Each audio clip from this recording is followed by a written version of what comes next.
Good evening, everybody. My name is George Galvis. Humbled and honored to be here with you to do this land acknowledgement for the Underground Scholars 2021 graduation. I'm proud to also say I am a formerly incarcerated student and alumni of UC Berkeley. Completed my undergraduate studies in 1998 and returned and did my graduate studies at UC Berkeley from 2001, 2003. So this is near and dear to my heart. And so I just say, how Matakiape, I say hello, my relatives. It's a beautiful, beautiful occasion. And I just want to acknowledge that we are on occupied Muwekma Ohlone territory, otherwise known as Oakland and Berkeley in the East Bay, Alameda County. UC Berkeley, unfortunately, has some ugly history there. One of the last universities to comply with the Native American Grave Repatriation Act, and as undergraduate students, we fought and resisted some of the really kind of sick and unfortunate practices of the university. But that said, I'm really proud to say that 2021 is also the year that the Kroeber Hall has been renamed Ishi, if I'm not mistaken, last I heard. So, you know, that was decades in the making and things are moving forward. And so with that, I'd like to light this sage. This is California sage. And this sage, I was taught by my elders that when we breathe this sage, when we smudge with this sage, that we wake up a grandma, we wake up a grandpa, we wake up our ancestors. And so with that, I really want to wake up each and every one of all of our ancestors, your ancestors, because on this day, what you should know is all of your ancestors are smiling down at you and they're celebrating with you by virtue of who we are in a racially stratified society, as virtue of, colonialism and legacies of colonialism. We're the ones who should never have graduated. You know what I'm saying? So what y'all did, like, this ain't just any graduation. This is monumental. So recognize that, be proud of that, you know? And with that, I want to just offer an honoring song. This is known as the Braveheart song. This song comes from my late deceased elder, a traditional Lakota medicine man named Charles Spotted Thunder, because each and every one of you had the courage beyond bars to pursue higher education and your wildest dreams. You are your ancestors' wildest dreams. And so with that, I just want to offer this honoring song.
My relations.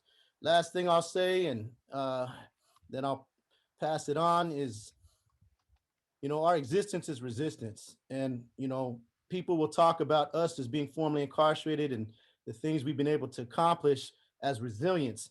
But we're moving beyond resilience to resistance, y'all. And the same with land acknowledgement, that's cool. But as Indigenous people, we're saying land back.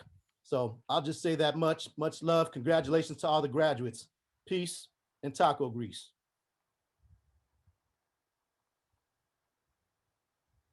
Thank you so much, George. That was so powerful. Thank you for paving the way for so many of us. Thank you for being an original underground scholar before this program existed. Thank you for acknowledging the land, and thank you for bringing our ancestors into this space.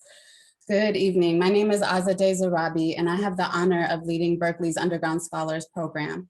Tonight, we're here to celebrate the achievements of some of UC Berkeley's most brilliant students.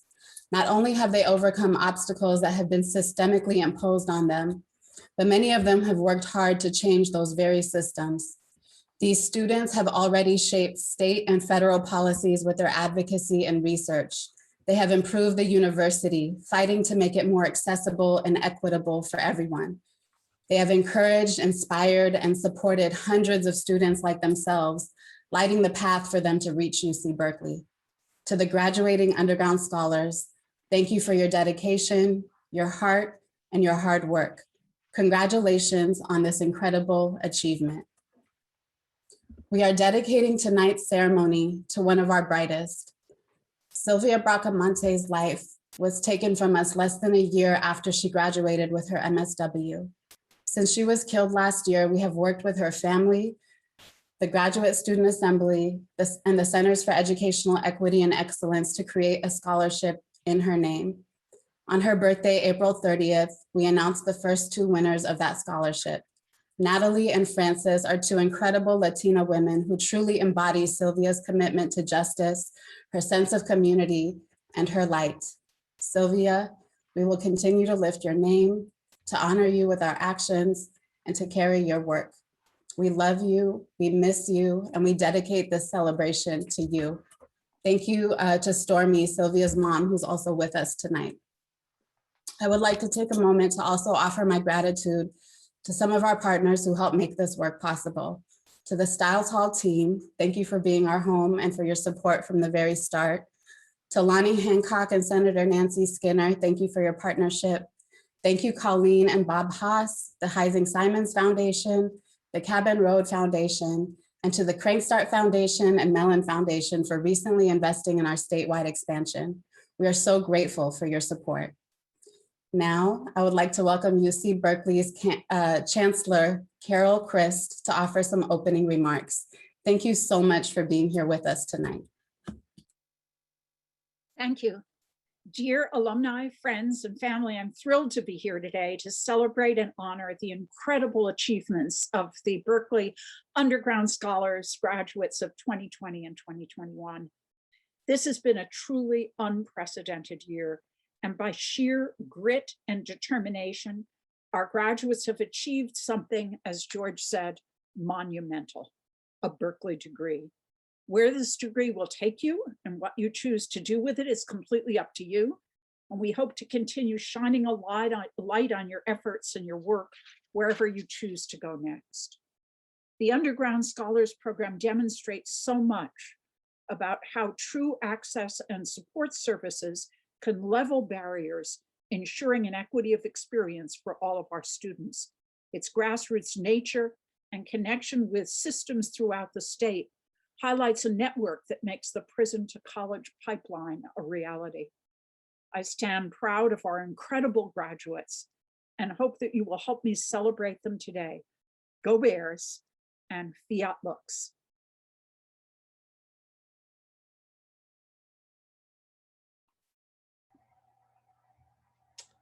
Thank you very much to the Chancellor, to Azadeh. Thank you so much, George. And thank you to the graduates, right, for making it through. My name is Shawnee Shea, and I'm an underground scholar. I'm a third year junior, but I'm getting ready to introduce Daiwan. And yeah, I just want to say thank you to the graduates and for all that you do, all that you've done. And like, I guess my only story to say about myself is that I didn't know that I could do so much, but when I saw what the people before me were doing, it really opened my eyes and gave me a lot of strength and more empowerment. And so I'm really grateful. All right, and so I want to really with all admiration, introduce Daiwan Tatro.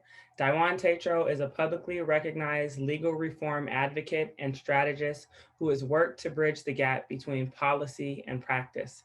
As an alumnus of Barred Prison Initiative, featured in the Emmy-nominated documentary College Behind Bars, Daiwan has leveraged his education and experience to shift public policy in favor of expanding college in prison.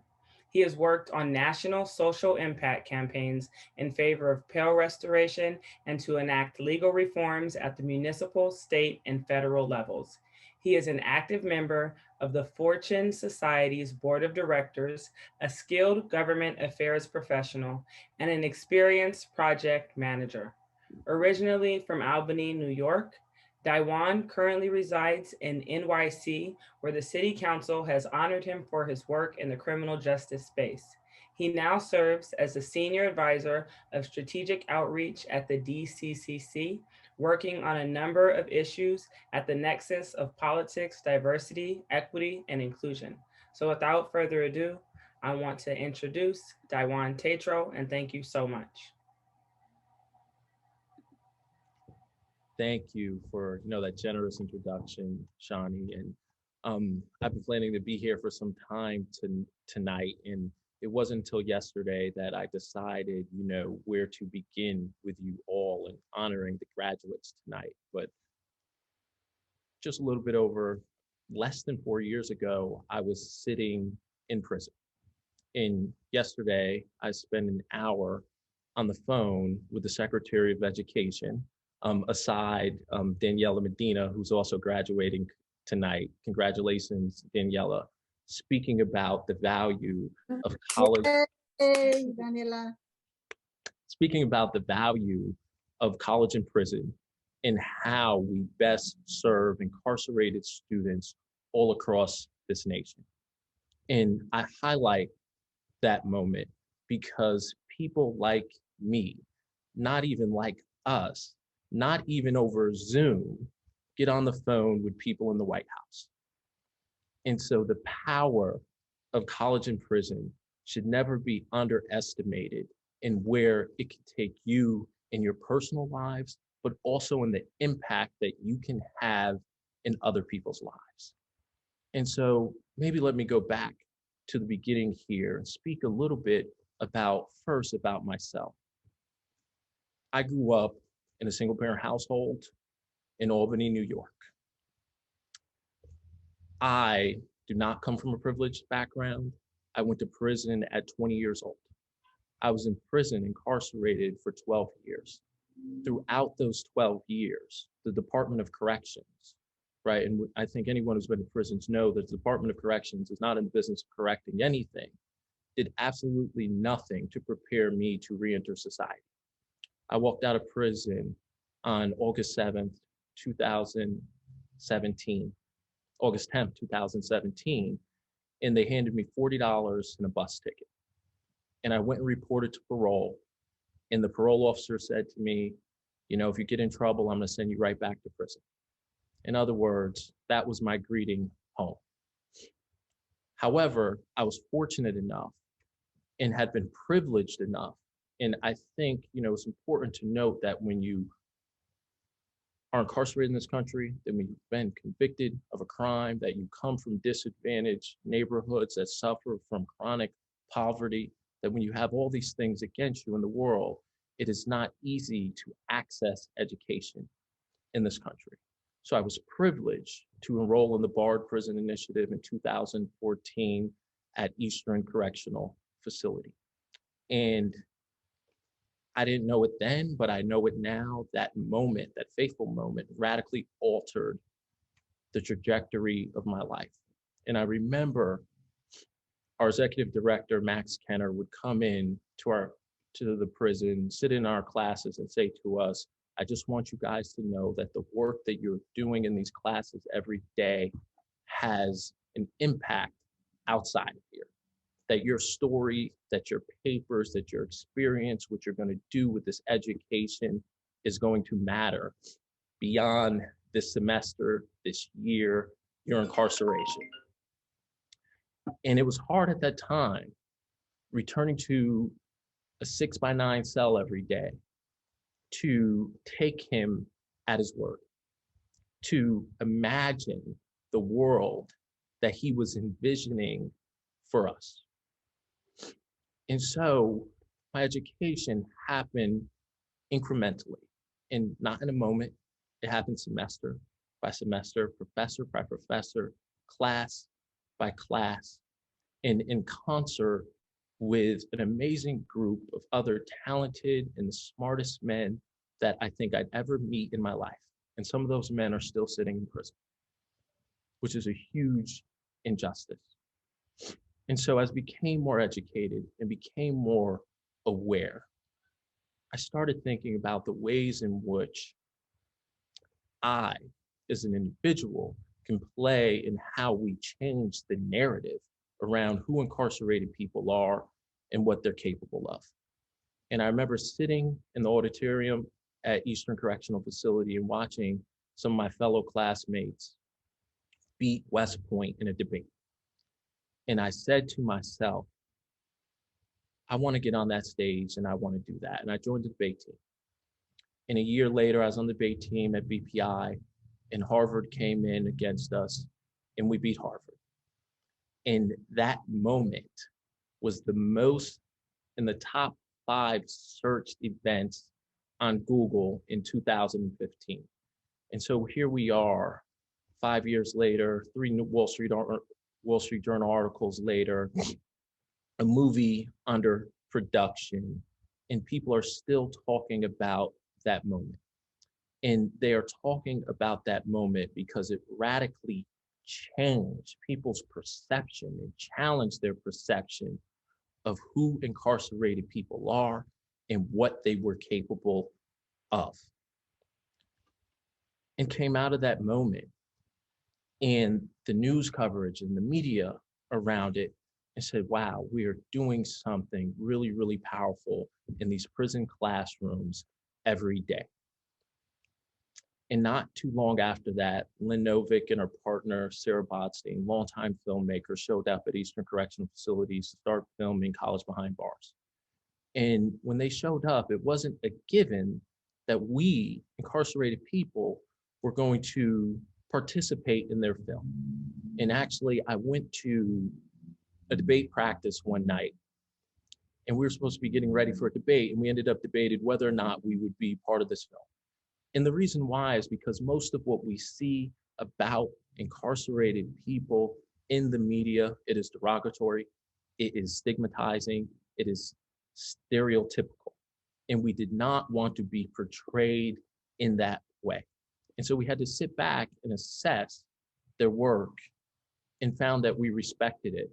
But also we had to make a decision, a strategic decision, to participate in the project because we wanted someone to tell a different type of story about who we were, about who we are, about who we could be.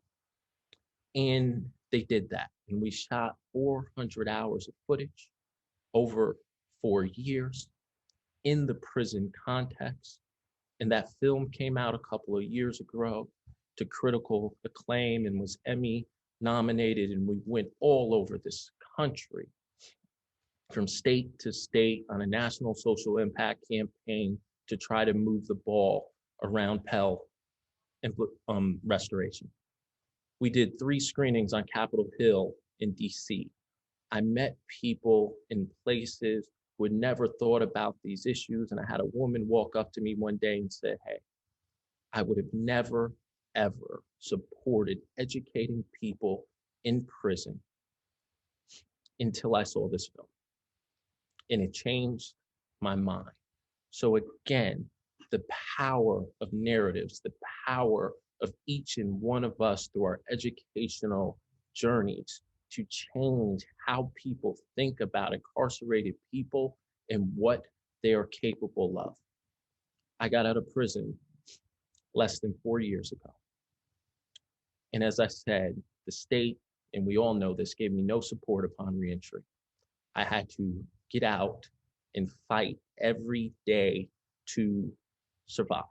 And through the grace of networks and friendships and Bard College and family support, I got my first job. I got my second in politics. And then I'm a math major, and I ultimately went to work in the tech field and was fortunate enough to make a little money. But woke up every day, again, thinking about the way that I had been privileged in the world. I have an older brother who's been to prison. I have a younger brother who's been to prison. Unlike me, neither of them had access to education. So I woke up every day with the stark reality in my life that a little bit of education can go a long way. And so I went back to BPI And I sat down with our executive director and said, hey, I want to focus on raising public funding for our program. And we were receiving none at the time. And he said, what are we doing here? And I said, this is what I want to do, Max. This is what I'm going to do. And he said, Dawan, well, I can't pay you. And I said, Max, this is about people, not profit. And I started doing the work for free. And so worked that following year on the ground here in New York City to secure our first ever funding for BPI from the New York City Council. Over 60% of our students come and return to New York City, and by and large, they go to prison for 5, 10, 15 years and return back to their communities in the same or worse shape than they left. The state has been doing a city a huge injustice. Nothing. And I had council members from Central Brooklyn, some of the most over-policed and highly incarcerated neighborhoods in this city who wouldn't meet with me. And I had to track them down in City Hall and get them in the corner and said, hey, this is who I am and this is what I'm trying to do. And they said, well, this is a state problem. I said, well, no, those individuals, those incarcerated individuals and students are your constituents. And they're coming back to your community. And on a first year ask, I was able to raise an unprecedented amount of money for BPI from the City Council that we use to support our reentry programs here in New York City. And there I was, me, not too long after walking out of prison, changing the allocation of public funding to support other incarcerated people. But the job wasn't done. Next, I worked on state funding. And this year, we just secured that. But more importantly, and one of the things I've been most proud of and to accomplish, and particularly because it's going to overwhelmingly benefit incarcerated women and incarcerated students, is a measure here in New York to add college and prison to the maritime eligibility criteria. I'm going to take you through this, and it's going to sound crazy, but I want you to know that the system is set up in this way because the system is meant to perpetuate failure, right? What programs like BPI do, what programs like Underground Scholars do, they don't change people like me or you, right? You change your socks, we don't change who we are who we are because of who we were, right? They give us the tools, the resources, the networks, the access, the education to outmaneuver and navigate a fundamentally racist system that is set up again to perpetuate failure. So if you're incarcerated here in New York, there are three ways of gaining early release from prison under the Merit Board. You can spend 400 hours raking leaves or shoveling snow, literally. You can earn a 6-month college vocational, prison vocational certificate that's non-transferable to the job market, or you can earn a GED. You cannot be released from prison early for earning a college degree. And I sat down with the Deputy Majority Leader of the New York State Senate, Michael Gianaris. I said, Michael, this is the problem and we need to fix it. He said, I don't believe that's true. And I said, sir, it's true. And they designed it to be this way. And so just this year, my bill to add college and prison to the Merit Board eligibility criteria here in New York has passed the Assembly. It has passed the Senate and is sitting on the governor's desk, and I expect them to sign.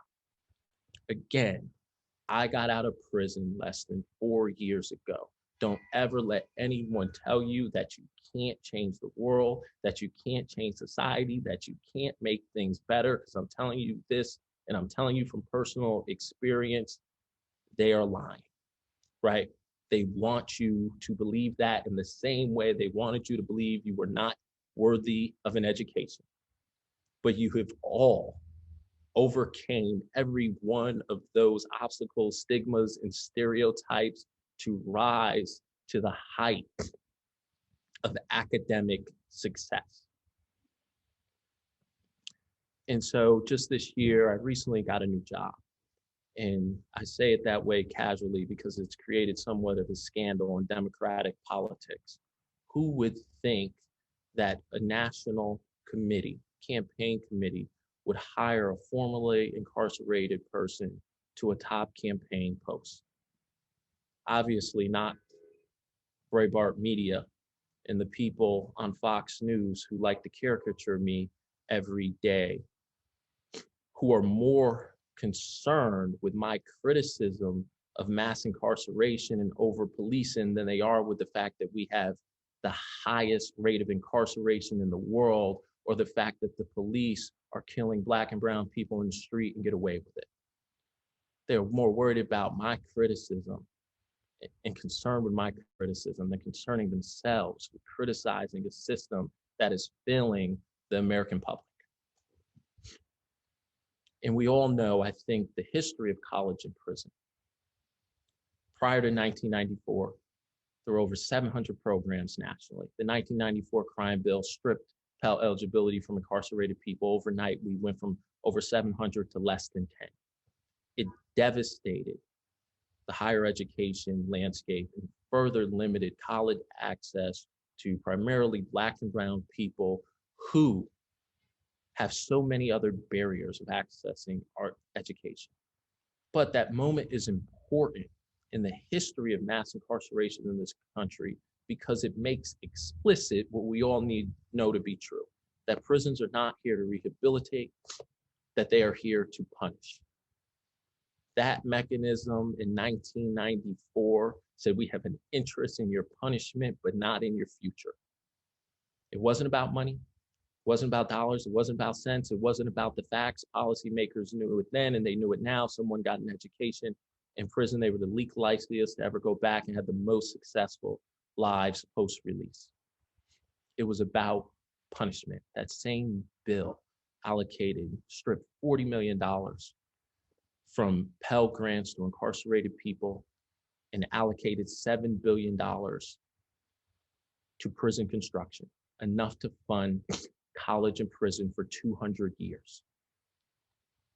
And so this is what we all have been up against. And this is what I walked out of prison less than 4 years ago to challenge systemically and to overcome. And have been working on the ground here in New York City, at the state level, federally, to create greater accesses from people like me, for people like you, so that we can build a more equitable and fair society, because it's going to be people like myself and all of you who are graduating today who are going to change this country for the better. It is going to be people with not only the education, but the experience to go back in their communities and mitigate the circumstances that led to their incarceration in the first place. So, and this is a very important, and some people say that I'm not a very humble person, but I say this in all humility because I get it from people all the time when I introduce myself and they said, "You're a really nice guy." And then I said, "I did 12 years in prison." They said, "I don't believe you." And I said, "Well, what do you mean?" "Well, you don't seem like someone who's been incarcerated." And I said, "Well, it wasn't too long ago that I was sitting in a prison cell. And what do you mean I don't seem like someone who's been incarcerated?" And that's because the way that people experience me, the way that people are going to experience all the graduates today runs counter to the stereotypes and stigmas that are prevalent in this country. We all are walking arguments for the efficacy of education in prison. We all are examples of how we defy expectations of who college is for and where it might lead. We all are going to change the narrative in our personal, everyday lives, in our professional lives, and getting up and going to the grocery store and taking care of our children and sitting down at the table with our family around how society perceives people like us. And so I want to end by saying that I'm not an exceptional person, that I had an exceptional opportunity.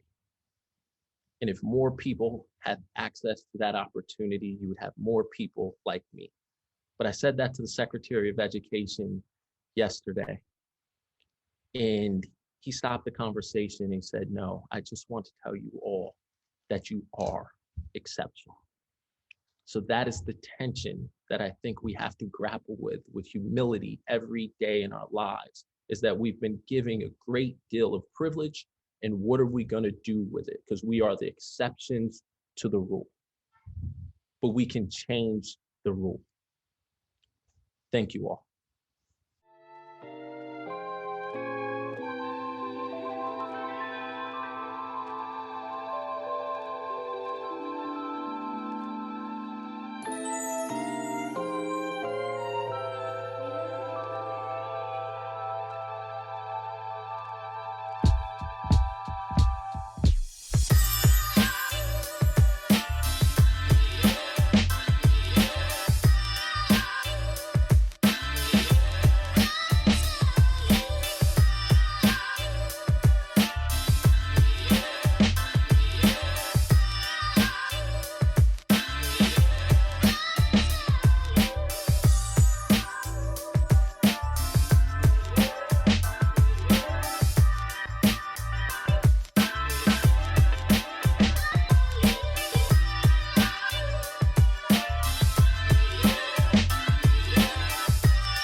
Thank you so much, Daiwan, for that inspiring talk and for the work that you're doing to expand access to higher education to incarcerated and formerly incarcerated people. Really grateful for you being with us tonight.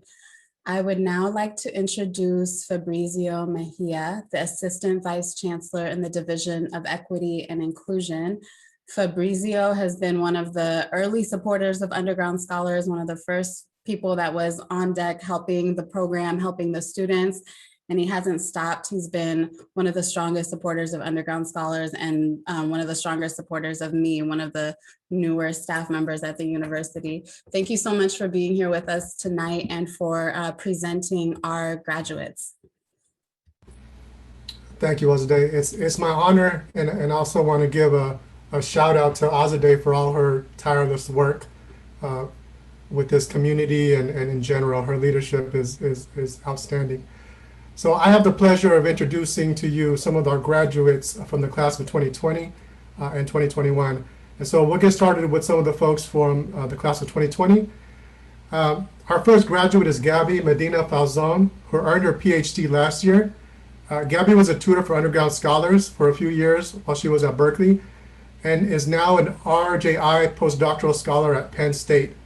Congratulations, Gabby. I will also say, before Gabby gets a chance to talk, that if we told you everything that these students were doing, leading on, and changing, we would be here all night. So it's a shortened version. Go ahead, Gabby. Well, thanks so much. Thanks, Azadeh. Thanks, Fabrizio, and the rest of USI. And congrats to all the 2020 and 21 graduates. I'm so honored to be here with you. So I'm also honored. I was a USI tutor for 4 years, from 2015 to 2019. And I got to see USI grow from this like tiny little student org where we were in the old janky Stiles Hall to this amazing program that it is now across the state. So I thank you all for letting me share that journey with you. So I identify as system impacted. Most of my experiences with the injustice system occurred when I was a teen. But other effects, poverty, trauma, and all the other consequences of systemic oppression that go along with being, targeted as an oppressed population, continued way through, until just a few years ago, I would say. The first time I wasn't poor was just last year. And so when I was a teenager, like going between homelessness and substance use, I had this fantasy that I was going to be a professor. My oldest friend, my friend since I was 13, is here. And I remember her drawing this picture of me as a professor when we were teenagers, but it just seemed like it was never going to be a possibility. I went through many community colleges, in and out of homelessness, San Francisco State for a few times, like I have lots of withdrawals going through my record, finally graduated, and then came to UC Berkeley for my PhD. And even that was a long process and didn't feel like it was ever gonna end. But I'm grateful for the support I got with my fellow PhD students, David. We're both in the same program with Underground Scholars. And last year I did it, I finished my PhD. I've been working as a postdoc at Penn State for the past year, developing programming for incarcerated and formerly incarcerated students. And while that's really rewarding, as I said, I've always had this dream of being a professor. And starting this fall, my dream will come true. I just accepted a job as assistant professor of multicultural and gender studies at Chico State. So I went from Dr. Gabby last year to Professor Gabby this year. So I just want to thank you all. Thank you, USI, and congrats to everyone. Thank you, Gabby. Next, we have Michael Serdahara, who earned his Bachelor of Arts in Sociology and is now working on his PhD at Stanford University. Michael was a UC Berkeley Regents and Chancellor Scholar, a 2018 SURF Fellow, a McNair Scholar, a Haas Scholar, a University Medal finalist, see what I mean? And he led the Underground Scholars transfer team, helping dozens of community college students get into UC Berkeley. Congratulations, Michael. And last but not least, finally for the class of 2020, I'm proud to introduce MacArthur Huang, who earned his Bachelor of Arts in Sociology. Last year, Mac won the Chancellor's Mather Good Citizens Award, among many more awards and scholarships that we have. We don't have the time to name all the scholarships. He's also the founder and director of NAVCAL, a program he created which has been so important to the success of our students. Congratulations, Mac. So congratulations to our class of 2020 members. Now I have the honor of introducing to you some of the folks from the class of 2021. Our first graduate for the class of 2021 is Maura Berry. Maura earned her Master's of Social Welfare this year after also completing her undergraduate studies at UC Berkeley. She has worked with underground scholars as a transfer coordinator and worked at Safe Passages in Oakland for the first year for MSW program and at the Path to Care Center at UC Berkeley for her second year. Maura is the winner of the Milton and Florence Krentz Mack Graduate Fellowship Award and many other honors as well. Congratulations, Maura.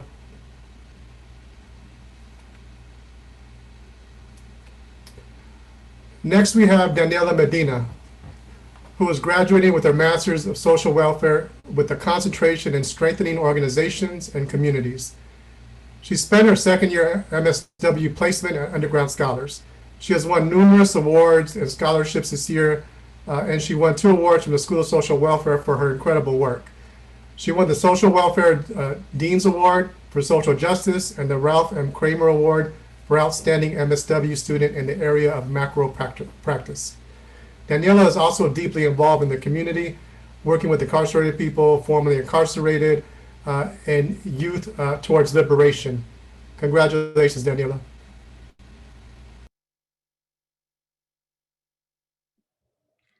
Thank you, Fabrizio. Thank you, everybody.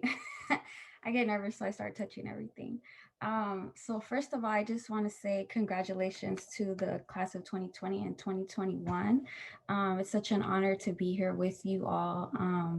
Secondly, they didn't allow anybody to hood me, so I'm gonna hood my damn self because they didn't let nobody hood me. And I got a master's now, so. Yay! So thank you all. I also want to thank, I really want to thank the founders of Underground Scholars for this vision that they had for this program. And they probably didn't know that, I think they didn't know that it would be what it is today. Danny, Stephen, Wendy, Valerie, Violetta, all the people who were there early on setting up these programs for us and making it possible for us to succeed once we got in here. My transfer coordinator, Caleb, all the people who I saw that were formerly incarcerated, who were at UC Berkeley. And I think that a lot of times people do not know how powerful, or they don't know how powerful it is just seeing, for us to just see them in these spaces. It makes it real for us. I did not think it was going to be possible for me to go to UC Berkeley. And because of them, I'm here. Also, my hard work, Danny would say, but definitely want to highlight you all. Definitely want to highlight Feather River College for allowing me the opportunity to have an education while I was incarcerated, allowing me to receive my associate's degree and making all the classes transferable so that I can be here. Shout out to Dr. Joan Parkin and Kelly for all their hard work and support with that. Thank you to, I just have so many people to thank. I'll try to make it brief, but Dr. Victoria Robinson, I love you so much for being such a shining light in my life and just being so supportive of me and just believing in me and writing my letter of rec for the master's program. And for everybody on the board, thank you all so much for your support of Underground Scholars. I want to thank everybody from my community, folks on this call, people from the Women at Bright Research Group, the City of Oakland, Community Youth Outreach, George Galvis, just everybody from my community in Oakland that has always supported me and just given me so much guidance and has helped me navigate, the reentry and the world and life and education, and I really appreciate you all. Thank you, Underground Scholars, USI. Thank you, Azadeh. Thank you, the program. Thank you, C3. Thank you, everybody. Thank you, Styles Hall, for giving people like myself a home. Thank you for giving me a home on campus where I could share space with people who have come from the same background as myself, where I can feel like I can be myself. Thank you so much to my family. I love you guys. You know, I always, shout you guys out. My sisters, my mom, my brother, my whole family, everybody, my sons. Thank you so much for like always believing in me, for being my biggest cheerleaders, for constantly pushing me and just pushing me to strive further. I do everything to make you guys proud, and I love you guys so much. I hope I said everybody, but and last but not least, I want to uplift my homegirl Sylvia Bracamonte, who really allowed me to see myself in the master's program, and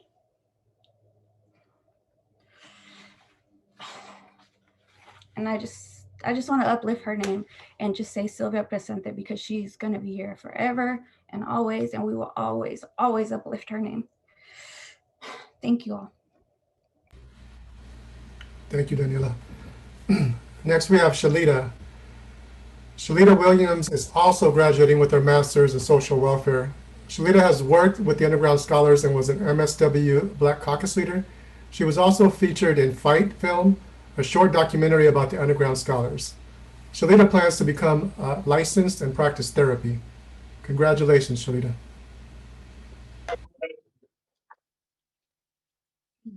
Oh, yeah.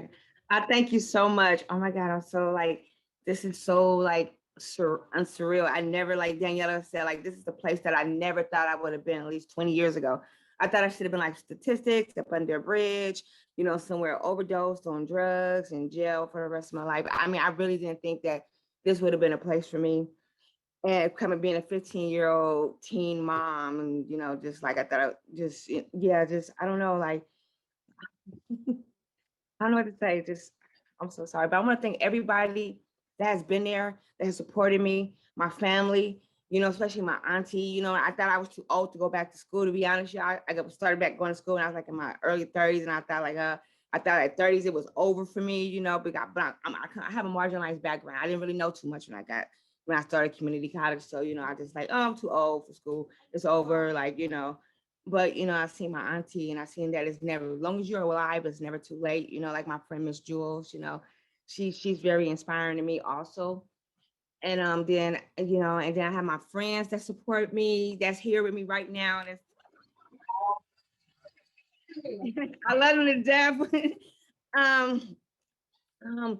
And to everybody, Underground Scholars, like Day, Violetta, oh my God, I can't go through the names. Daniela, Mar, oh my God, Amina, oh God, I can't go through that. Mac, yeah, you my homie for real, straight up. Andrea, my girl, T, what's up? Angela, thank you. Yeah, but I love you guys, and thank you for being here. And like I said, this is a dream that I never thought I could ever attain from where I come from. And I said, I'm gonna pass it because I'm over emotional right now. I can't think of nothing to say, so I'm going on tangent. Thank you, Shalita. Next, we have Joanna Cardenas. Joanna is graduating with her BA in African American Studies and Legal Studies. She is the recipient of the African American Studies Departmental Award and the Leadership Award.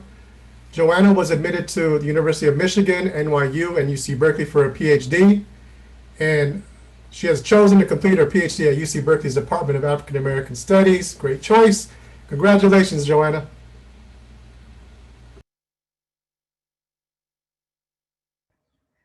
Thank you so much for that amazing intro for this event. Thank you for organizing this event for all the graduates, and congrats to the class of 2020 and the class of 2021. I would like to first start off by thanking Azadeh and everyone who has made USI possible. Being a part of this community has opened so many doors for me. I'm so inspired by all of you. I've met so many amazing people here and have found a support system. It has been really hard trying to navigate college as somebody from South Central and as a system impacted student. But it was through USI where I was able to find confidence to be in a space like Berkeley and apply to all these different programs on campus and eventually grad school. And I want to thank our amazing tutors as well and our members for the support that they offered in my House Scholars application, which I secured, and my grad school applications as well, which I was thankfully also able to secure some. And I want to express my gratitude also towards USI for helping me find the importance in investing in my own mental health. It was through USI that I was able to like sign up for therapy and DSP for the first time during my last year here at Cal as an undergrad, and it has been life-changing for me ever since. And yeah, thank you so much for organizing such a beautiful event for us. Thank you all. Thank you for everything that you do. I'm excited to go back to Berkeley this upcoming fall as a PhD student and be more involved in USI and continue this fight with all of you. And thank you so much. Thank you, Joanna. Next, we have Gabriela Corona. Gabriela is earning her BA in History. Gabby has won the Paul and Daisy Soros Fellowship for New Americans, the Mellon Mays Undergraduate Fellowship, and the California Alumni Association Leadership Award. Gabby's looking forward to her research being published in Southern Cultures. Congratulations, Gabby. Hi, everyone. Thank you all for being here. Thank you, everyone who had a role in putting together this graduation. Honestly, like, I just feel so honored to have met so many amazing people through USI. Honestly, I feel like being in Styles felt like being like in a small world inside Berkeley, and just thinking about how it was experiencing Berkeley like as a first generation underrepresented student, and Styles was really a place that felt safe and where, you know, I saw people who looked like me and came from, you know, also came from marginalized backgrounds, and I felt like I could be myself there, and I felt like there was so many people who like understood what it was like to exist at a place like Berkeley. And so, yeah, I just want to say like thank you to the founders of USI. It's crazy like how USI has gotten like so big, even just like from when I first like came in and seeing how it's expanded so much already.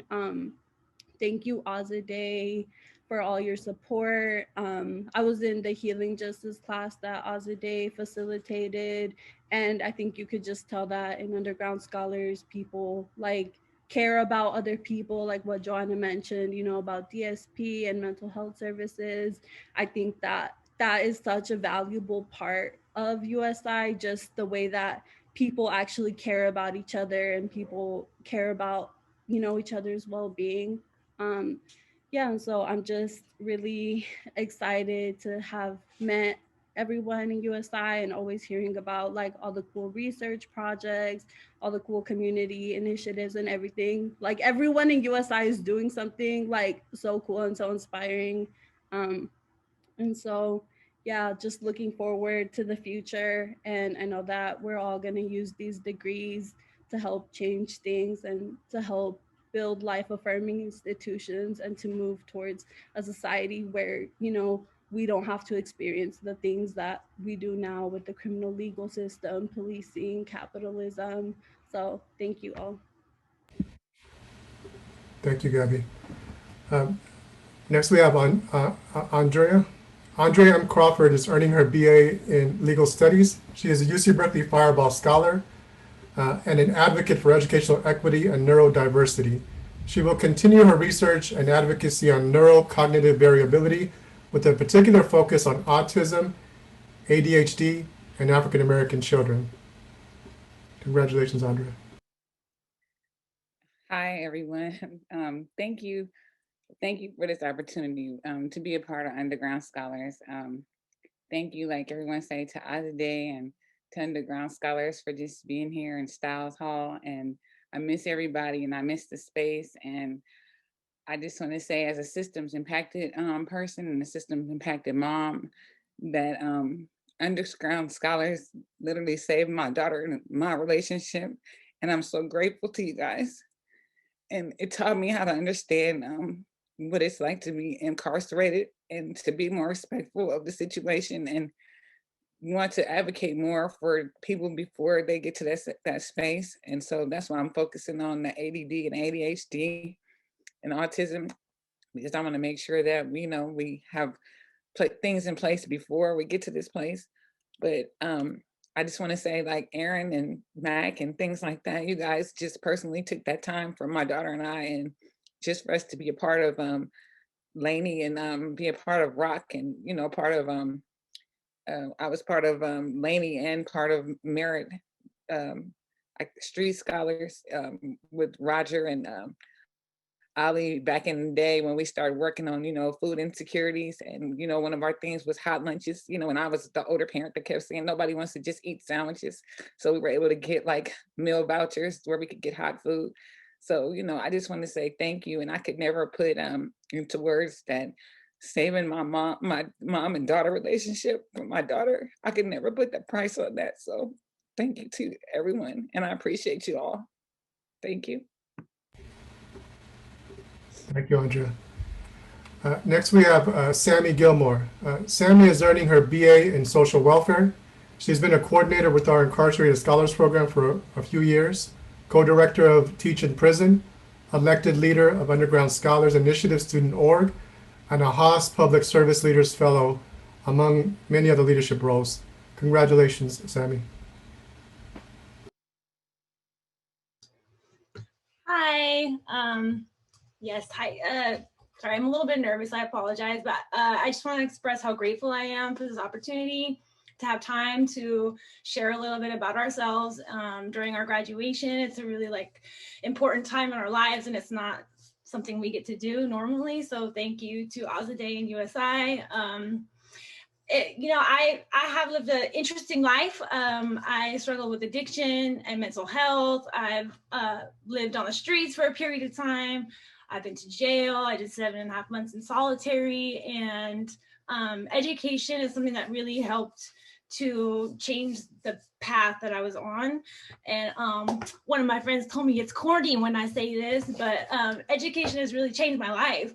And working with incarcerated students and helping them to pursue higher education has become a huge passion of mine. And I see how education helps others. And I never would have had this opportunity if it wasn't for USI and for being at Berkeley. And to be honest, I wasn't even gonna apply to Berkeley. I was like, I'm not smart enough, I'm not wealthy enough. And I did it the last minute, and I got in with the help of USI. So in general, I'm happy to be here, and thank y'all. I love y'all. Thank you, Sammy. Next, we have Aaron Harvey. Aaron is earning his BA in political science.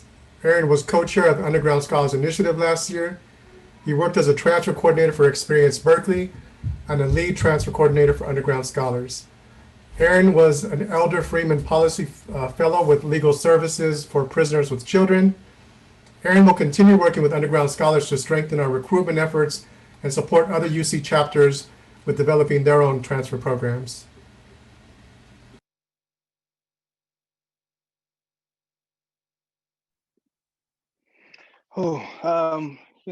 Thank you all for being here. I'm happy to be here. It's kind of bittersweet. First and foremost, I have to give utmost honor and respect to the Underground Scholars, the individuals who started it, right? Who would have thought that just a little idea would lead to so many people going off doing so many beautiful things. Also, Azadeh, our fearless leader, always in the trenches fighting for us, making sure that we get the things that we need. As I'm listening to everybody talk, I'm just thinking like 7 years ago, I remember I was in a cell telling my cellie that if I ever get out of here, I'm going to Berkeley, right? I didn't even know what Berkeley was, right?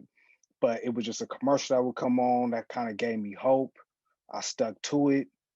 Yesterday, I took graduation photos, and I'm making postcards for individuals who are still locked up, who would always kind of laugh when I would tell folks that I was going to Berkeley. And the message I'm going to put on there is, you know, I did what I said, and so will you, right? And the reason why I say so will you is thanks to the amazing program that Angela and Sammy have been running, working with individuals who are incarcerated and getting a lot of individuals accepted not only into Berkeley but into UC. And it's just that work that the Underground Scholars has done and is continuing to do, and that is giving individuals like us so much more hope in the world and literally changing not just the trajectory of our lives, but the trajectory of our families' lives and our communities' lives.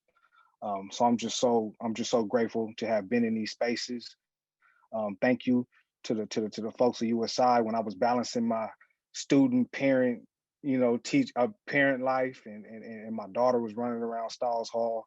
An individual just kind of like took her in, and when I needed time to study and go to class and things like that, like everyone kind of just stepped in and supported me and my family during that time. So again, I appreciate y'all. This is not goodbye, but more like see you later. So, thank you. Thank you, Aaron. And last but not least, we have Angela Laureano. Angela is earning her BA in African American Studies with a minor in Public Policy. She has led our Incarcerated Scholars Program for several years. This year, she won the Chancellor's Award for Public Service, among many other awards and scholarships. She is a Fireball Scholar, a Haas Scholar, and a co-founder of the Undocumented Student Research Cohort at UC Berkeley. Congratulations, Angela.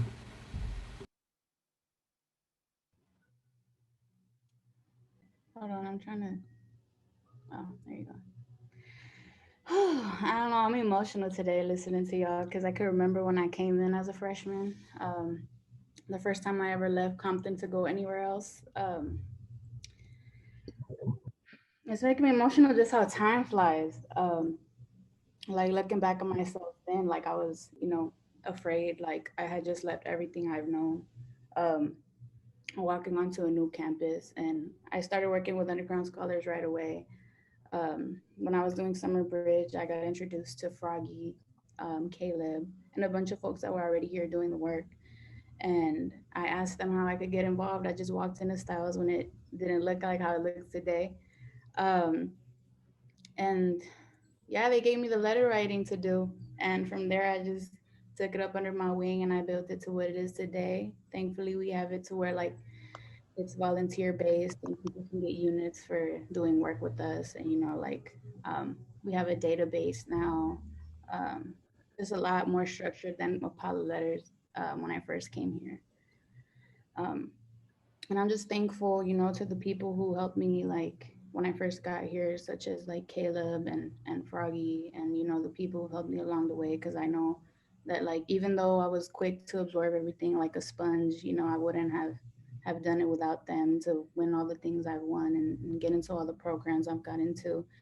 And always, everything I do, I dedicate to my undocumented community,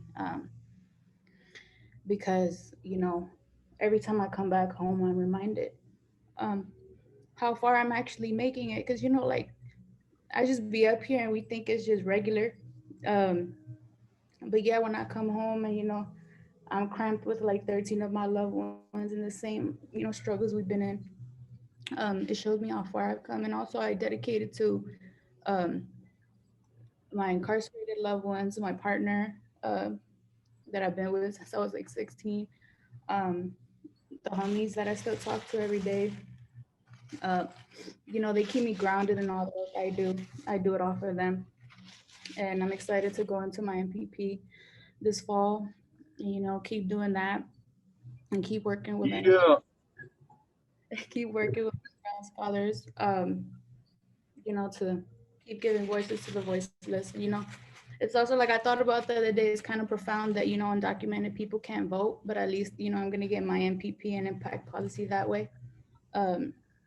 And so, it all works out. But yeah, thank you to everyone. Thank you to, all the people in my community who have supported me, and I'm glad I could support others along the way. Angie.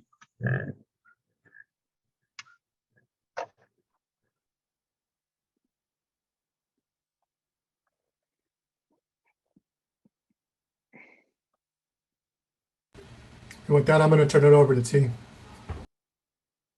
Can you guys hear me? Okay. Hey everybody, my name is Tanati Beltran. I go by T. I am the Transfer and Administrative Coordinator for Berkeley Underground Scholars, and it is my absolute honor to introduce Adrienne Marie Brown. She is rooted in Detroit, studied with generative somatics teacher training for a decade to deepen her healing, doula, and facilitation work.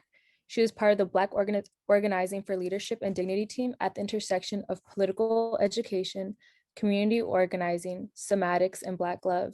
She is the writer in residence at the Emergent Strategy Ideation Institute and author of Holding Change, The Way of Emergent Strategy, Facilitation, and Mediation. We Will Not Cancel Us and Other Dreams of Transformative Justice, Pleasure Activism, The Politics of Feeling Good, Emergent Strategy, Shaping Change, Changing Worlds, and the co-editor of Octavia's Brood, Science Fiction from Social Justice Movements, and How to Get Stupid White Men Out of Office. She is the co-host of How to Survive in the End of the World, Octavia's Parables, and Emergent Strategy podcasts. Here is Adrienne Marie Brown's message to our brilliant underground scholars graduates for class of 2020 and 2021. Hello, I am Adrienne Marie Brown, and I'm really honored to be getting to speak with you this evening. I am a writer and a facilitator, social justice facilitator, and a doula living in Detroit, Michigan. And I don't want to make any assumptions about what you do or don't know about me. I'm not known in that particular way, but I am really, really deeply honored to be here, particularly to talk to you all. I have been an abolitionist for my adult life, and it has shaped every aspect of my thinking and my writing and my organizing and the kind of changes that I want to create in the world.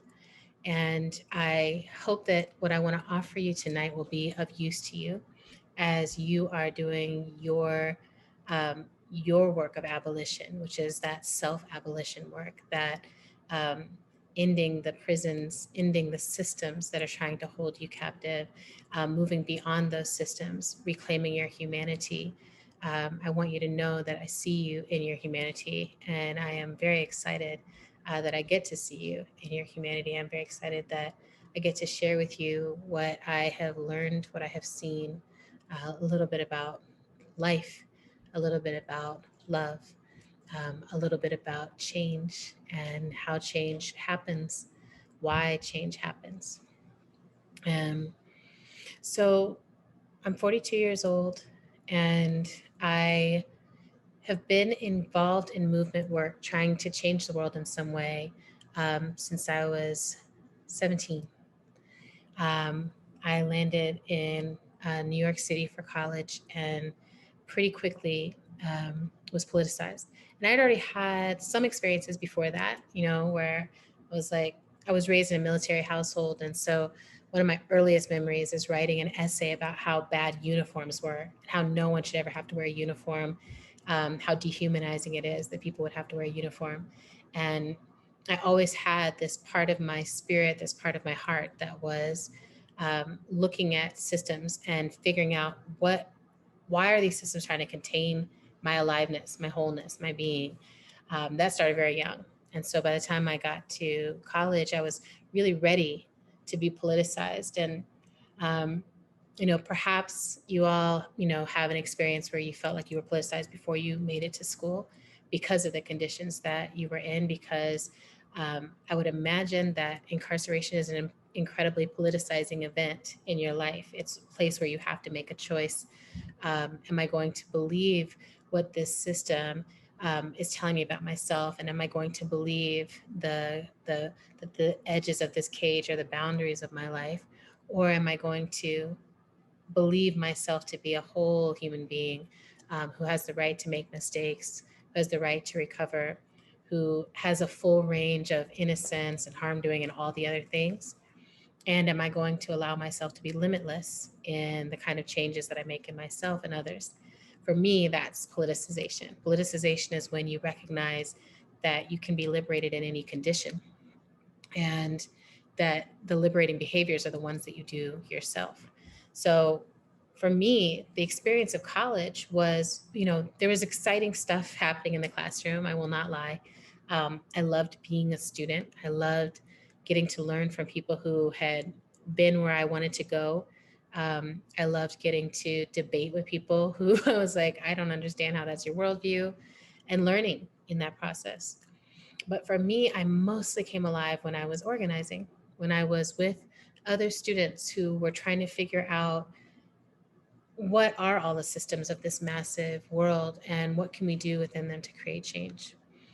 I was a student organizer and did a lot as a student organizer, really enjoyed working on lots of different issues, and felt myself moved. And then Amadou Diallo was killed while I was an undergrad. And it was just a few blocks north of where I was in school. And it was so impactful for me, what happened and the way that police were able to take this man's life, and the way the city responded, the way communities responded, and the way that I felt no one could really respond in a way that would bring justice about. And it got me thinking about justice. It got me trying to understand, what is justice? What do we mean when we speak of justice? And that question, what is justice? Those questions, what do we mean when we say we want justice, we're trying to get justice in this circumstance? I began asking that question everywhere I went. Every job I went to, everything that was playing out in the world, every election, I really wanted to understand, when 9/11 happened, I was like, what is the justice in this moment? Is there a justice that people feel like we've really done them some harm, and this is the only way that they can get our attention? Is there any justice available for all those people? Is there a justice that would come from war? I don't think so. And I kept asking that question. When I learned about Israel-Palestine, I was like, what is the justice here? Can I even trace it back enough to understand it all? Can I see how racism and white supremacy work across different borders and inside different lines, and how militarization plays out, and how there can never be justice if there's no oppressed people present? I started asking this all the time. I moved into harm reduction work, and in the harm reduction work, I'm sure many of you are familiar with it. It's a methodology for drug use, for sex work, for actually any behavior that could be addiction forming, or could lead to overdose, or could be seen as dangerous. 1 second, I have to. All right. Just believe me, it was a great sneeze. So harm reduction work also laid in a framework for me, or a level, a foundation of how I wanted to do my work. Harm reduction said, we don't want to deny the realities of injustice, the realities of oppression, and how hard the world actually is to live in. We don't want to disrespect people who turn to drugs or turn to sex as a way to move through all of the hardships and the feelings and the struggle. And we don't want to deny that there are people who are in intense pain, and there's drugs or there's substances that can relieve that pain. How do we be in right relationship with that? How do we be in right relationship with the fact that there are safer ways to do almost anything? How do we be with the reality that you can't save someone or make someone change or make someone engage in a different behavior? You can't make someone be accountable. You can create a context in which that's one of the available options. You can reach out, you can love that person, you can give them compassion, you can give them skills and information. But fundamentally, every single person has to find their own center line, set their own goals, and create the container for their own transformation. It was such a revelation for me to receive that kind of framework on life. And it really helped me to understand the drug use I saw in my family, the drug use I saw around me, and then my own desire to escape and cope, traumas that I had not yet acknowledged. You might hear the baby upstairs running back and forth. She's doing great. She just really loves to stomp. So I wanted to name, the college organizing experience and the politicization that happened in that period, which then led me to where can I keep going on that journey, which was the harm reduction work. I dabbled in electoral work. I found it unsatisfying. But what I found unsatisfying was doing electoral work helped me understand that I had a deep analysis of capitalism, and that as long as we lived in a racialized capitalist system where there's a very, very, very, very, very, very, very small amount of people who can actually, in a significant way, benefit from the current system. And then there's a ton of people who can compete with each other for what trickles down from that elite. And that elite is very much in bed with who gets to sit in government and who is more likely to be in elected office. When I started to understand how lobbying worked and all this stuff, corporate donations, and it made me feel disgusted with the mockery of democracy. And I've lived through 2 elections now that most people believe were stolen or tampered with. And I've gotten to see that most people who get elected really struggle to hold a line that feels like it's in line with humanity. That doesn't mean it never happens. I'm Team Stacey Abrams all the way. There's certain folks in that work that I really support. And I think it's an area that I want to see a lot more of our people be willing to go in and transform. But it wasn't the place where I got most thrilled. While I was doing that work, I got recruited to do nonviolent direct action and civil disobedience training work with the Ruckus Society. And that lit me up. The idea that actions speak louder than words, and that it's not enough to sit back and have this opinion about what's going on and sit in your home and, say, that's no good. I don't like this. I wish this wasn't happening. These poor people, blah, blah, blah. But to never put your body on the line, to never actually change your behavior, is not enough. We can't change in that way. And in fact, what I began to understand in a really important way was that we are always practicing. We are either practicing upholding the existing system, or you're practicing seeding something new, right? And I wanted to be on the team that was seeding something new. And seeding something new involves sometimes pulling down what is there, defunding the police, defunding policing, defunding the systems that are pulling us backwards in order to invest our attention and our time and our practices in what we actually believe could work.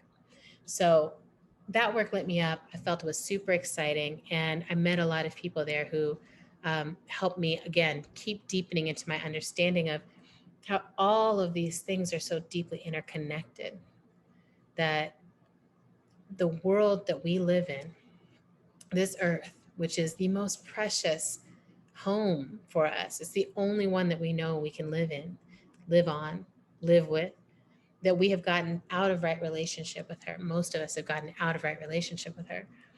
And being out of right relationship with a place that should be home, that should nourish and meet all of our needs, that sense of, I've lost my tether, I've lost my belonging, leads to so many of the behaviors we think of as harm. It leads to not being connected to the abundance of the world and getting stuck in a scarcity mindset. A scarcity mindset leads to the hyper-competitiveness of capitalism, the hyper-competitiveness of a dominant system that needs to say, we are supreme, we are better than, we have a manifest destiny, everything is ours, we need it all, colonialism and racism and patriarchy, and all of these systems are woven together at the root, that people are longing for belonging, but have lost their way, right? That tether that just says you belong no matter who likes you or doesn't like you or what you do. You have an unconditional loving relationship with this planet. And by that point, I was Black. I was, I'm always Black, always mixed race person. But I also knew by then that I was queer. And I had this sense of what I'm doing, what I want, what I long for, the relationships I need are wrong. I hadn't seen models for them. And I was having to decolonize my own brain around the supremacy of one way of loving, one way of being, which didn't align with what I knew to be true inside of my body, which was that I liked everything. There was nothing that I didn't want. And there was no person that I wouldn't feel drawn to simply because of their genitalia. It was a bizarre concept to me. And I remember feeling this liberation, this freedom that was like my actions. Oh, sorry. Okay. That's my reminder to take my antibiotics. Real life is happening all around, all the time. So I had this realization that my actions, right, whether they be actions as small as standing up in front of people with my lover of whatever gender they were and feeling absolutely free to do so, or whether they were taking to the streets to stand up against my nation going to war, or whether more recently they have been taking to the streets and writing everything I can about abolition and defunding the police. All of these actions, right, are one of the ways that I disrupt the pattern, break the pattern of harm, break the pattern of being complicit inside of systems that I don't believe in and that I don't believe will ever lead to belonging. Right? And one of the things I started to understand at that time was that every single human being is nature. And I don't know, this may not seem like a big aha to you, but for me, it was massive. I had been raised in a context where humans were humans. We were in charge of nature. We were over it all. But we kind of operate in a mechanized way, right? Like I am supposed to be kind of pushing down my feelings. Don't cry. Like, don't show your emotions in public. It's not professional. It's not the way to behave. But I was always feeling. My intuition was strong. I needed sun, I needed water, I needed deep soil, I needed all the things that a natural being needs. So I started studying that. I started paying attention to patterns, and I was facilitating all through this, bringing groups of people together so we could create change, so we could hold change, so we could figure out like, what does it look like? And probably a lot of you have this same quality that when people come together, you help to synthesize, you help to find the way, build the structure, create a path, create a process. So all of this was coming together in my mind, and I realized that I wanted to be intentionally part of the process of bringing our species back in relationship with the natural world and back in relationship with each other, right? Relationship with each other. And it included everything. Like there was no part of my heart and my life and my spirit that was going to be left outside of it. And there was no part of my politic that was going to be left outside of it. So I wrote a book, and the book is called Emergent Strategy. I have it here. Right. And it was my attempt to look at the natural world and to try as quickly as possible and as clearly as possible to understand what are the patterns that we can learn from nature that are showing up in our own behavior that we often try to quell or quiet or deny. But if we embrace, if we harness them, could lead us to great power, immense power. And by that, I mean the power to make the decisions over our own lives, the power to make the decisions over our own resources, the power to make decisions over our own bodies, the power to be in right relationships with each other. So I wanted to share with you all just the principles of emergent strategy because they are short and sweet and they are rooted deeply in nature. So the first one, small is all. Small is good, small is all, the large is a reflection of the small. Every system that we are a part of can look so massive that there's no way we could imagine actually coming up against it, actually overcoming it. And throughout history, there have been systems like this, empires, colonies, like colonial processes, genocides, Holocaust, slavery. I mean, there's been these massive acts where it's like, this will never end. But then small acts of resistance, small acts of sacrifice, small acts of strategy, small groups coming together and saying, actually, no, small underground railroads, right? Small hiding people in the attic, small ways that humans disrupted the patterns and said, no, we will not allow this system to function. We will be the wrench in the gears. Small is all. Every big system is made up of the small parts. And if the small parts are complicit, then part of our work is to help people see themselves as being a part of a system that is inhumane. That gives me hope. That gives me hope because even if the system is huge, It only takes a handful of us to begin to resist, to start a movement that can actually create a revolution. I love knowing that. Change is constant. And I have a quote here from Bruce Lee: "Be like water. You must be shapeless, formless, like water. When you pour water in a cup, it becomes the cup. When you pour water in a bottle, it becomes the bottle. When you pour water in a teapot, it becomes the teapot. Water can drip and it can crash. Become like water, my friend." And Bruce Lee said that in A Warrior's Journey. Change is constant. We have to be adapting all the time. If we get caught in one idea of ourselves, we will get blown away by the next change of life. Instead, we need to practice all the time being the most adaptable version of ourselves, the self that can show up in each present moment and say, what do I feel here? What is needed here? What can I bring to this, right? Is this a place where I can bring myself or not? Because change is constant. And in the next moment, there'll be a new opportunity. In the next moment, you might have created new conditions. Right? Nothing stays the same. Your conditions will not stay the same. The world as you know it right now will change. It has changed fundamentally in the 20 years since I graduated. And the changes, in part, are shaped by choices that I and my peers made, just as the choices that you and your peers are making right now are going to be choices that change everything. And unlike most college graduates, you already have a really clear sense of some of the things that need to be changed, right? You're ahead of the game. So change is constant, harness it. There's always enough time for the right work. Do not be rushed, do not be scarce, but also don't be unfocused. If you find yourself feeling like, I can't do this, or we can't do this, or we can only give this a tiny amount of time,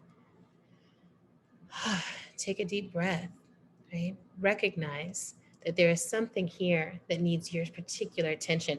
And there's another agreement here, principle here. There's a conversation in the room that only these people at this moment can have. Find it. We cannot have conversations with people who are not there. And we cannot learn why people aren't showing up if they're not in the space to talk with us. Really have the conversations with the people who are showing up in this space and do the work that is just right for the time you have available, right? You can't go over everyone's work. You can't control anyone else's work. You can lean into what is yours to offer, what is yours to give.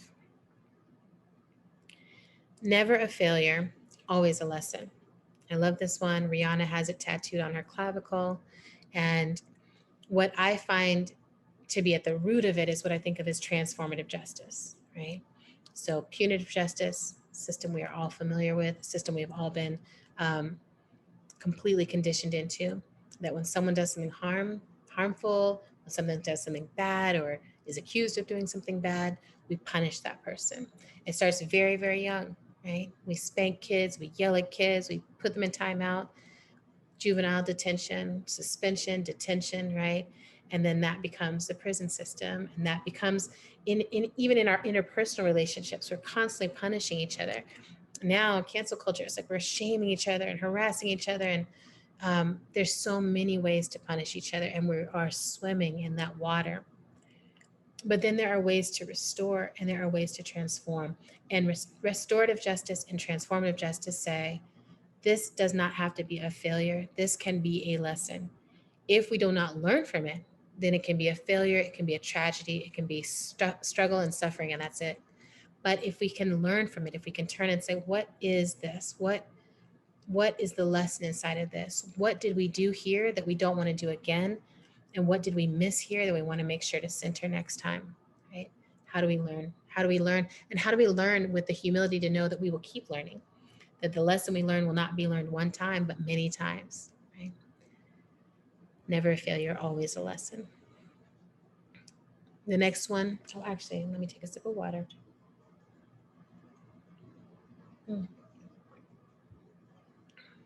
Water is life, right? Trust the people. If you trust the people, they become trustworthy. This is a remix of a line from the Tao Te Ching, which I highly recommend reading. It's originally written by Lao Tzu. The translation I like the most is by Stephen Mitchell. I also really love the translation by Ursula Le Guin, the Tao Te Ching, the way. And in the Tao, it says, if you don't trust the people, they become untrustworthy, which I've definitely found. If someone is looking at you with suspicion and they look at you that way over and over and over and over and over again, eventually something you do, right, will meet that suspicion. And so I was like, I think the reverse is also true. And I've seen this in my facilitation, that if you trust the people, if you extend to what the people can do and what the people can learn, they often will step up into that moment. The addendum I would sometimes make is that if you trust the people, they'll become trustworthy, or the boundaries will become clear. Not everyone is going to change in this lifetime. Not everyone is going to pick up the pace or do the work the way you need them to in this lifetime. And that's okay. That's a place for a boundary, right?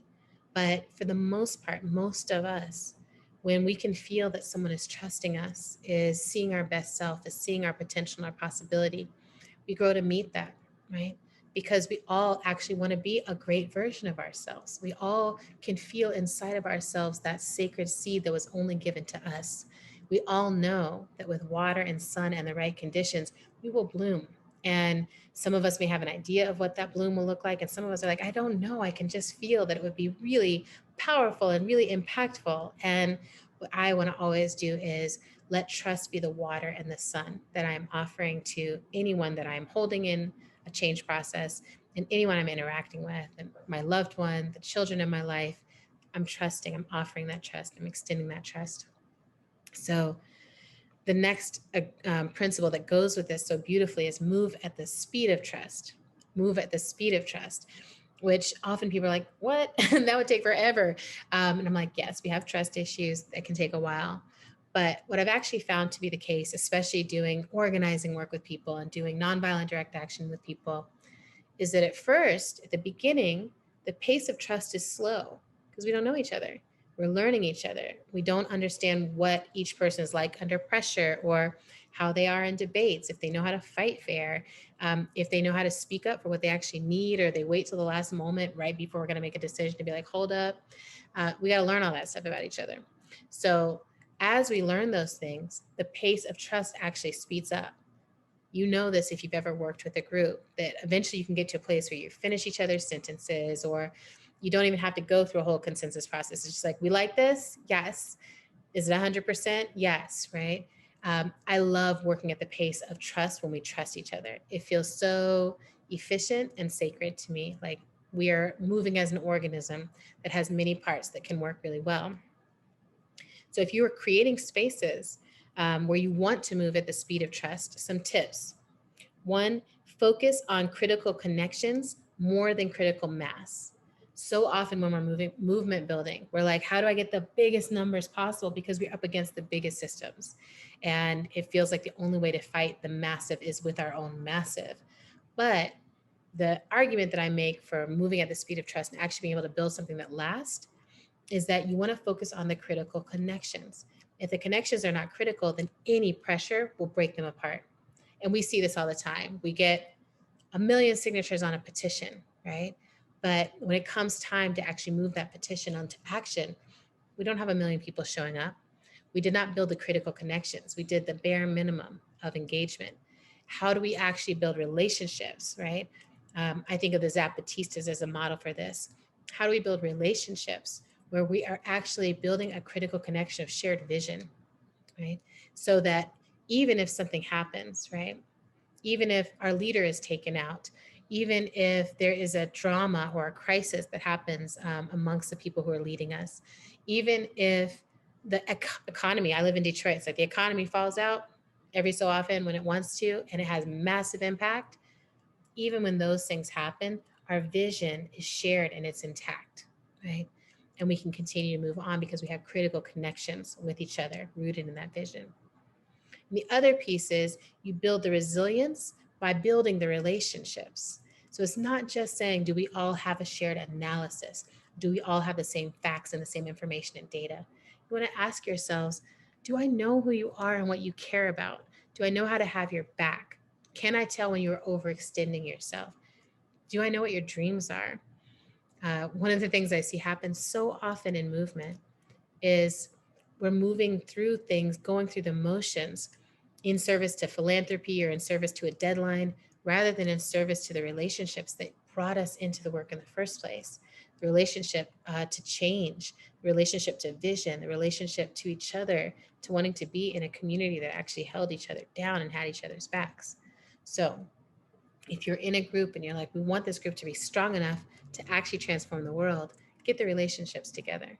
Actually have people get to know each other. Tell those stories from your childhood. Tell a love story. Tell people what your North Star is, right? You're the Harriet Tubman. It's like, where are you trying to go in this lifetime? Anyone who's working with you should know that about you. You should know that about you, right? Build those relationships. Only two more. Less prep, more presence. Less prep, more presence.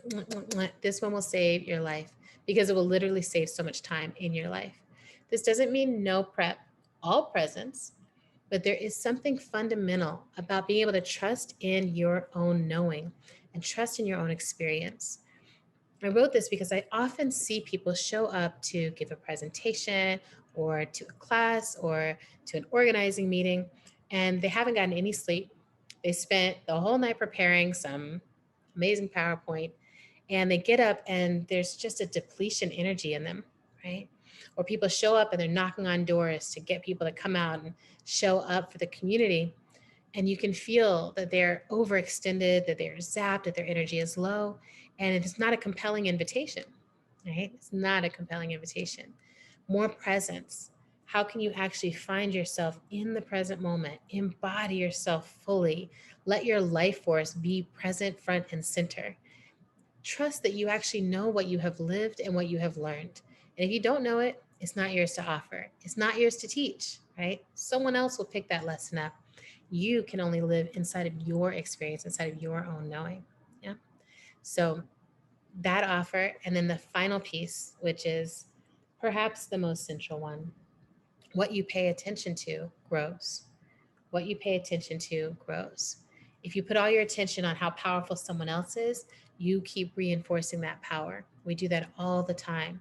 We assume that those who are in power hold the power, that they earn that power.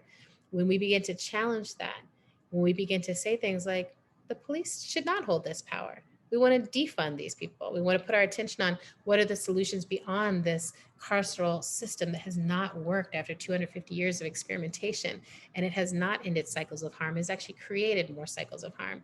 It doesn't work. How do we bring our attention to abolition? How do we bring our attention to mediation? How do we bring our attention to right relationship? How do we bring our attention to community accountability processes? How do we bring our attention to the mental health support that we actually need because we live in a traumatized world? How, right? How do we bring our attention to pleasure? That's a whole other talk that I would love to talk with you about, but I wrote another book, Pleasure Activism. Read it. I love it.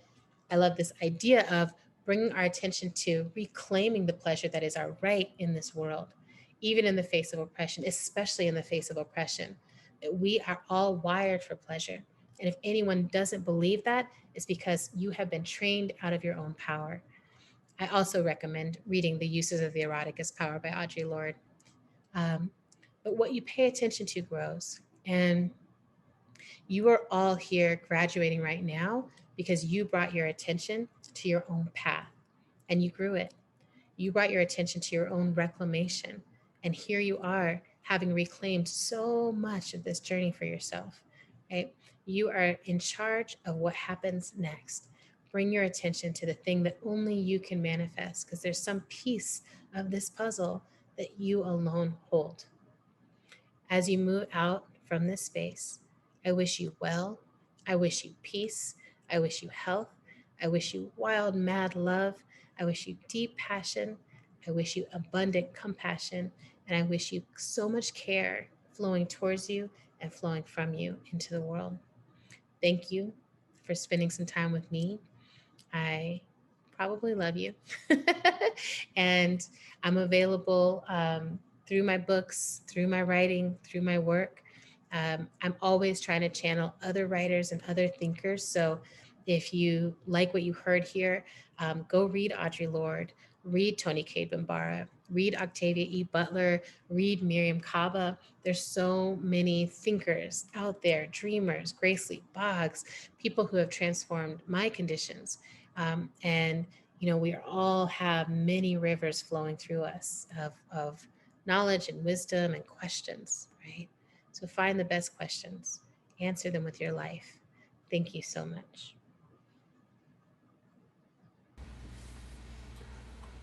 Well, I know a lot of us are probably still processing everything we've heard from Adrienne Marie Brown, from our keynote speaker earlier, from our students. It's a lot. So I'm gonna bring us back to close up and let you all get on with the rest of your evening. So graduates, and now our newest alumni of the University of California at Berkeley, congratulations. You've worked hard. You deserve to be proud of this achievement and to take the opportunity to celebrate. We want you to know that you'll always have a home in a community with underground scholars, and we look forward to supporting your next steps. May your path be lit with liberation. We want to also give some thanks to our University Development and Alumni Relations team. These are all the folks in the background that have been doing all the work, making this come off really well. So thank you, Jessica, Caroline, Geraldine, Andrew, Sopani. We're so grateful for your support. We also want to thank our other partners in the Division of Equity and Inclusion and the other divisions and all our campus partners, some of who you've heard shouted out in this celebration. Thank you so much. We can't do this work without you, and we're going to need you as we continue to move forward with all the work that Azadeh and others will continue to lead. And most importantly, we want to thank the families and communities of our graduates for cultivating and nurturing these incredible scholars. So we want to thank you and have a good night.